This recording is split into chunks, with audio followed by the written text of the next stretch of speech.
Thank you for watching Munchkin's Reading Corner. Please hit the subscribe button so you never miss another reading adventure. Today we'll be reading The Berenstain Bears Trouble at School. If you have this book, go and grab it so you can follow along. Though Brother and Sister Bear were usually very healthy, they occasionally caught cold.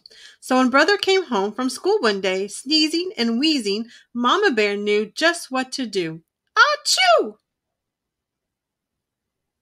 She took his temperature, tucked him into bed, and went right to the phone and called Dr. Grizzly. Sneezing and wheezing, a temperature of 101, said Dr. Grizzly. Keep him in bed, give him plenty of liquids, and keep him home from school until his temperature is back to normal. Mama followed the doctor's orders, and little by little, Brother's temperature began to go down. I feel a little better, he said. May I get out of bed? I'm afraid not, said Mama. The doctor wants you to stay in bed. But there's no reason why your stay shouldn't be as pleasant as possible. Papa, she called, would you bring up the portable TV? The portable had remote control, and pretty soon Brother was having a fine time switching from one cartoon show to another. When he was tired of TV, he got out his comic books, and when he was tired of those, Mama brought him his dinosaur collection. There was no doubt about it, except for his sniffles, Brother Bear was having a pretty good time.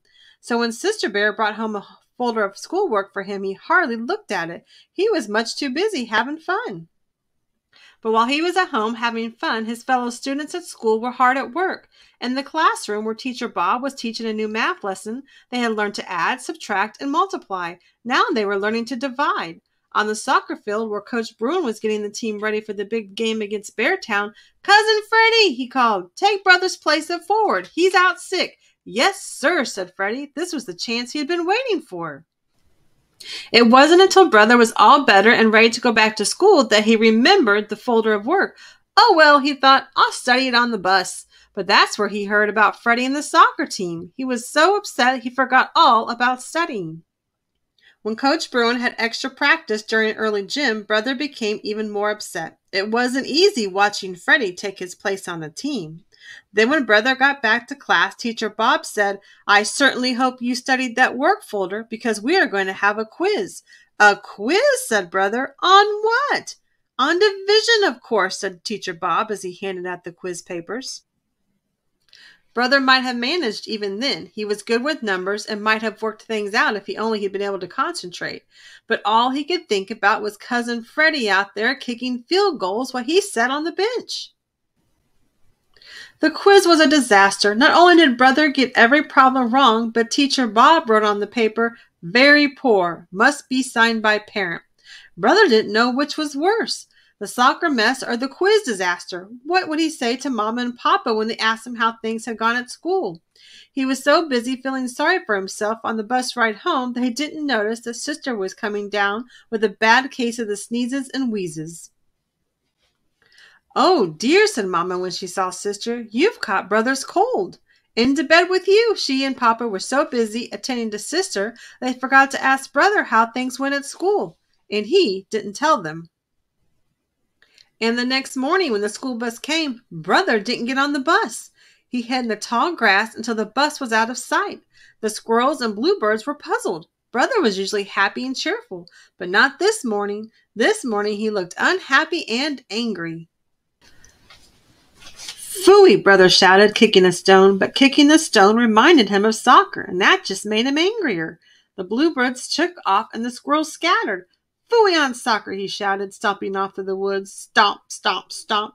Grasshoppers hopped. Toads stood stock still and pretended they were bumps on a log.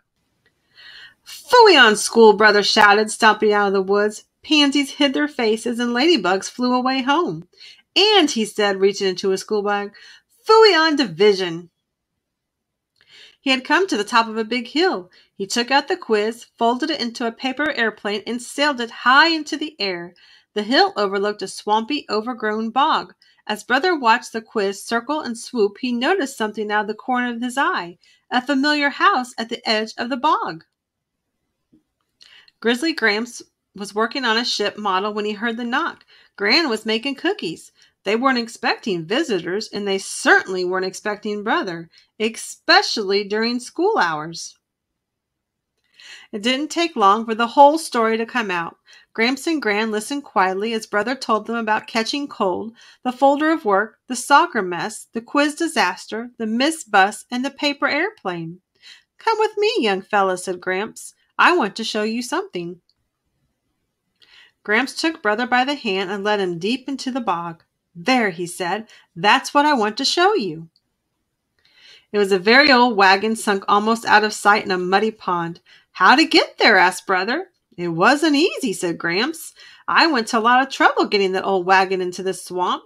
Then with a twinkle in his eye, he said, "Just the way you did getting it over your head at school. It happened a long time ago when I took a wrong turn, just the way you did when you didn't study that schoolwork that Teacher Bob sent home. Well, instead of admitting my mistake and backing up, I just pushed ahead until I was so deep there was no getting out." "And you lost the wagon?" said Brother. "Yep," said Gramps, "but I learned a valuable lesson. If you find yourself on the wrong road, don't just keep on going until you're in over your head. Back up and start over on the right road." "How am I going to do that?" asked Brother. "Oh, I think we can manage. But first, look over there," Gramps said, pointing. There it was. The paper airplane had caught in a berry bush. "What do you think they'll say?" asked Brother later as they bounced along in Gramps' pickup. "We'll find out soon enough," said Gramps, pulling to a stop in front of the big tree house. "And let's not forget Gran's bag of cookies. They're her finest." Mama and Papa weren't exactly pleased when they heard about the big mess Brother had gotten himself into. But they didn't holler and pound the table either, not even Papa. He looked like he might be going to when he saw the paper he had to sign.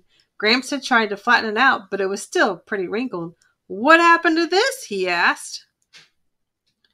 "Oh," said Gramps, "it just sort of got folded a bit." That's when he brought out Gran's cookies. There were 10 of them. "Let's see now," he said. "There were 5 of us counting sisters, so how many cookies do we each get?" "2, of course," said Brother, dividing them up. "Don't look now, young fellow," said Gramps with a wink, "but you just divided 10 by 5. "Is that all there is to dividing?" said Brother. "That's all," said Gramps. "Come along," said Mama in a no-nonsense voice. "Where are we going?" asked Brother. "To school," Mama said as they got in the car. "But it's so late," protested Brother. "It's never too late to correct a mistake," Mama said, and off they went. Brother got to class just in time for a retest. The class hadn't done very well in the division quiz, so Teacher Bob was giving them a second chance. Brother really concentrated and did much better. And that afternoon, he got a second chance at soccer, too. It was day of the big game against Beartown, and things weren't going very well. "Brother," said Coach Bruin, "I want you to go in for Freddie. Don't think he's quite ready for first team." "Glad to help, Coach," Brother said as he ran out into the field. "You know what they say, it's never too late to correct a mistake."